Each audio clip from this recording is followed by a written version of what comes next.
আওয়ামী লীগকে এই বিচারের মুখোমুখি হওয়ার আগে আওয়ামী লীগের আসলে ছাড় পাওয়ার কোনো সুযোগ নেই। আওয়ামী লীগ কিভাবে ফিরবে, এটা কি তাজউদ্দিন আহমেদের পরিবার দায়িত্ব নেবে? ইতিমধ্যে আমরা দেখতে পাচ্ছি যে অতীত আওয়ামী লীগ সরকারের অভ্যুত্থানের মধ্য দিয়ে বিদায় নেওয়ার পরে আওয়ামী লীগকে নিষিদ্ধ করবার নানা মহলের একটা জোর দাবির কথা আমরা দেখতে পাচ্ছি। আমরা মনে করি যে আপনি বাস্তবে এই একবিংশ শতাব্দীতে রাজনৈতিকভাবে কোনো দলকে নিষিদ্ধ করাটা সংকটের আসলে কোনো সমাধান করে না। এ পর্যন্ত বাংলাদেশের বা ইন্টারন্যাশনাল আমাদের যে এক্সপেরিয়েন্স, তাতে কোনো দলকে ব্যান করে বা কোনো দলকে নিষিদ্ধ করার মধ্য দিয়ে আসলে সংকটের সমাধান করা যায় না। অভিজ্ঞতাটা হচ্ছে বরঞ্চ এই ধরনের তৎপরতা উল্টো অনেক সময় বুমেরাং হয়ে দেখা দেয়, অনেক সময় তাদের ব্যাপারে পাল্টা একটা সহানুভূতি তৈরি করে। আর যেসব আপনি অভিযোগে নিষিদ্ধ করার প্রশ্ন থাকে, উল্টো দেখা যায় নিষিদ্ধ করার পরে অভিযোগ বা তাদের অপরাধগুলো অনেকাংশে ঢাকা পড়ে যায়। তো এগুলো হচ্ছে নানা অভিজ্ঞতা।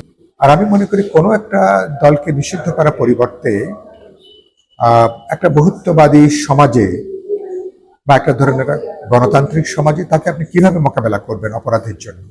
তাকে মোকাবেলা করবেন মতাদর্শিকভাবে, তাকে মোকাবেলা করবেন রাজনৈতিকভাবে, তাকে মোকাবেলা করবেন সাংগঠনিকভাবে। আমি মনে করি সেই প্রক্রিয়ার মধ্য দিয়ে ব্যাপারটা দেখা দরকার।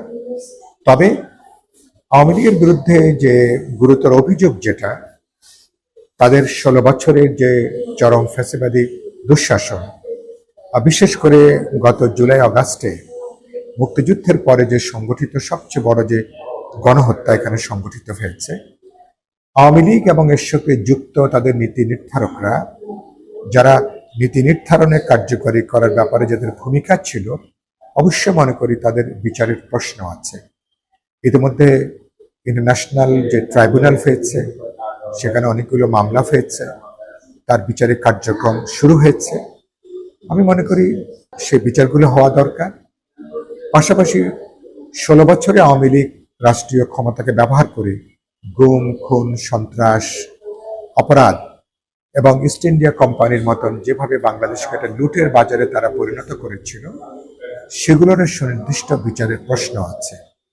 সুতরাং আওয়ামী লীগকে এই বিচারের মুখোমুখি হওয়ার আগে আওয়ামী লীগের আসলে ছাড় পাওয়ার কোনো সুযোগ নেই।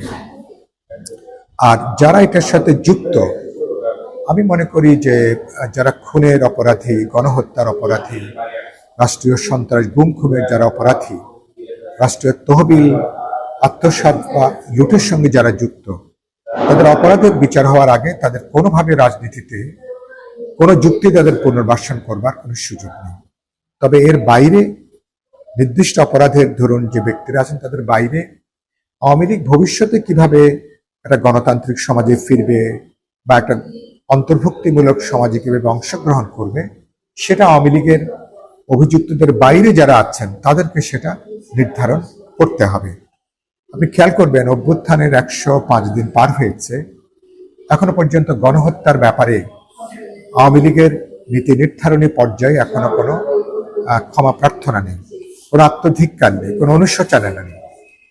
এবং বরঞ্চ আমরা দেখছি দেশের ভিতরে, বিশেষ করে দেশের বাইরে থেকে অতীত সরকারের প্রধানমন্ত্রী শেখ হাসিনা বা তার ব্যক্তিবর্গরা প্রতিনিয়ত তারা যেসব উস্কানিমূলক বক্তব্য তারা দিয়ে যাচ্ছেন, এটা বরঞ্চ বাংলাদেশে আরো নানা ধরনের উস্কানি তৈরি করছে এবং এক ধরনের নাশকতা উস্কানি পরিস্থিতি তৈরি করছে। সুতরাং এই পরিস্থিতি চলতে থাকলে তো আওয়ামী লীগের আপাতত পুনর্বাসনের কোনো সুযোগ আমি দেখছি না। ভবিষ্যতে বিচারিক কার্যক্রমের মধ্য দিয়ে বা তা সম্পন্ন হওয়ার পরে আওয়ামী লীগ কিভাবে ফিরবে, এটা কি তাজউদ্দিন আহমেদের পরিবার দায়িত্ব নেবে, বা আওয়ামী লীগের অন্য যাদের বিরুদ্ধে গুরুতর কোনো অপরাধের কোনো অভিযোগ নেই, তারা কিভাবে ফিরতে চান, তাদেরকে বাংলাদেশের মানুষের কাছে ক্ষমা প্রার্থনা করে সেই বক্তব্য তারা নিশ্চয়ই হাজির করবেন। পরবর্তীতে রাজনৈতিক দল, ছাত্র জনতা, গুরুত্বপূর্ণ অংশীজনরা আলাপ আলোচনা করে পরবর্তীতে আওয়ামী লীগের ব্যাপারে আমার মনে হয় পরবর্তীতে হয়তো আরো সুনির্দিষ্ট সিদ্ধান্ত নেবার প্রশ্ন আছে।